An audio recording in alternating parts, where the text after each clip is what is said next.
Okay, so this is a demonstration of the dice cam setup.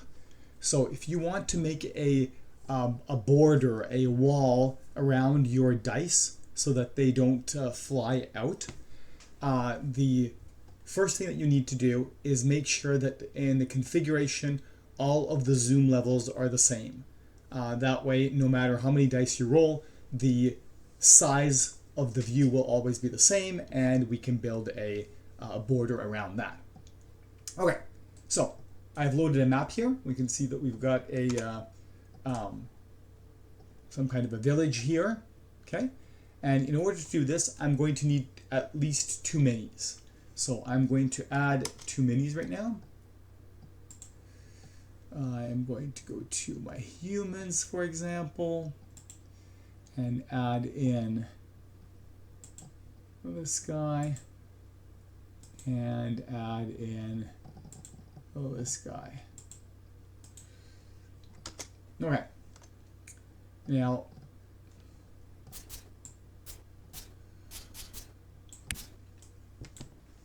the next thing that we need to do is for these minis, we need to give the player permission to those minis. Okay, I know that as a GM, you don't need that, but for this trick, you need to do that.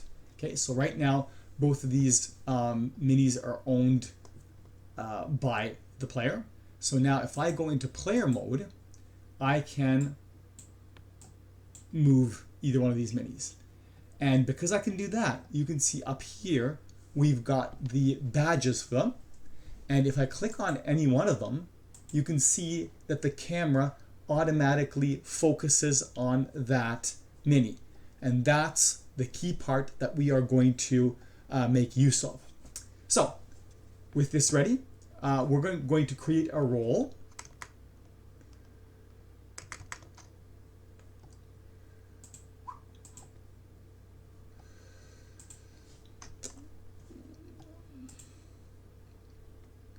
Okay, I'm going to create a role. It's going to be Talespire, Dice Protocol, and then for this to work, the keyword is setup with a capital S. And then you can roll whatever number of dice you want. I'm going to roll 10d6. Okay, when we do that, our die cam is going to show up here. But you will see that the selected mini that we had here has disappeared because the setup moved it to the rolling location. So now if I click on this guy, you can see it takes me to the area where the dice will be rolled. If I click on the other guy, it's going to take me back to the map area. Okay, so now if we go over here, we can try to figure out how big our camera is. So I'm going to take this guy, zoom in a little bit, and then I'm going to copy him. So Control C, Control V, Control C, Control V. Oh, sorry. You need to switch to GM to be able to add more minis because players are not allowed to do that. So copy. Okay, copy. Copy, copy.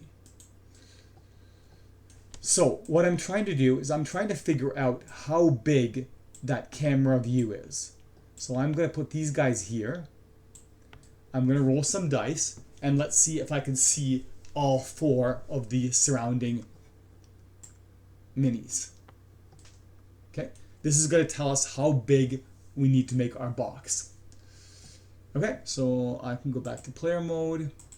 I can zoom over to here, to our village, and then I'm going to make that roll again.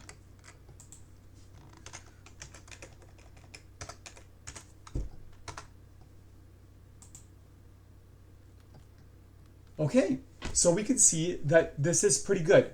The top and bottom seem to be pretty good. The left and right could probably be a little bit bigger. So I'm going to go over here. I mean, it doesn't have to be, but in the view, it looks like we had a little bit extra space. So I'm going to switch over to GM again, and I'm gonna move it out a little bit. See if that's the right direction. Okay, go back to player, go over to the village, make that roll again.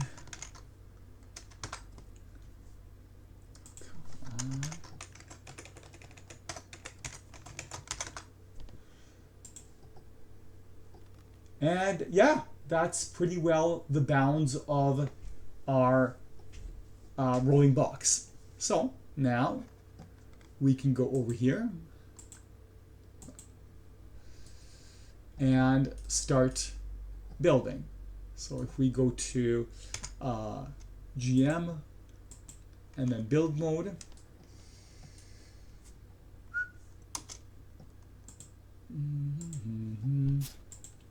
okay, then I can make a wall.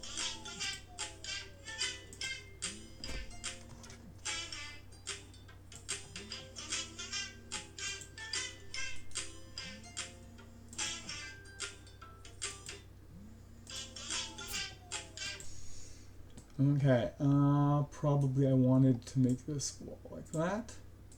Okay, and now we can get rid of these extra minis.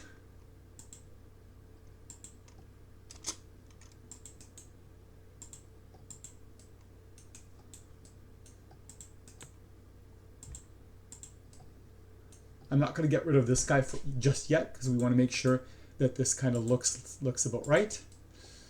Okay, so now that's our dice pen. So the dice shouldn't go outside this. Again, in the dice can, you will not see these walls. You'll see maybe shadows, but you won't see the walls. But the dice will not go outside that area. So let's see if that pans out.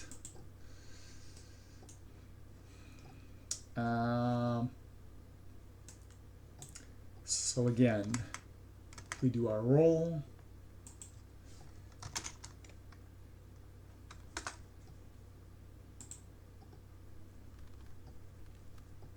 Yeah, so you can see these dice, instead of rolling out, they stayed within that area.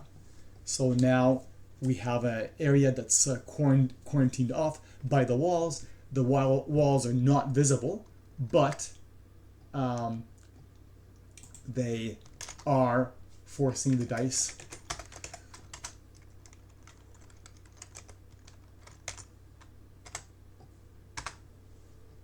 to stay within the camera area. And again, in the settings, you can play with the angle that this is looking at. So you can adjust the position and the angle of the camera. So right now it's quite a bit of a downward view, but if you wanted to get a more of a side view or something like that, that's all configurable.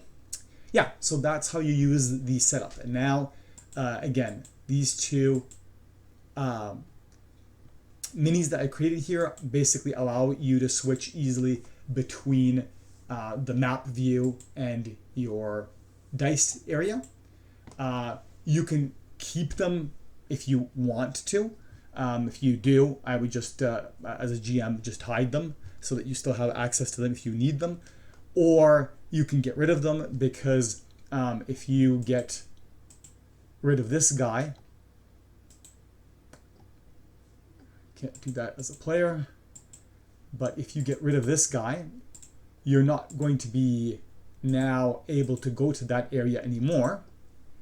But if you ever need to, all you have to do is add a new mini, select it, do the setup roll again, and it will put your mini over there. So that's how you can get always back. The worst situation is if you delete all your minis in the map area, then you may have a problem if you're in the die area to get back to your map area because you won't have a mini for that. So, make sure that in your map area you always have at least one mini that you can return back to. And that's about it. I know these videos don't have great production quality, but they do have a lot of useful information. So please appease the YouTube algorithm goddess by casting the subscribe spell and then blasting your Eldritch Blast at the like button. It'll really help me out.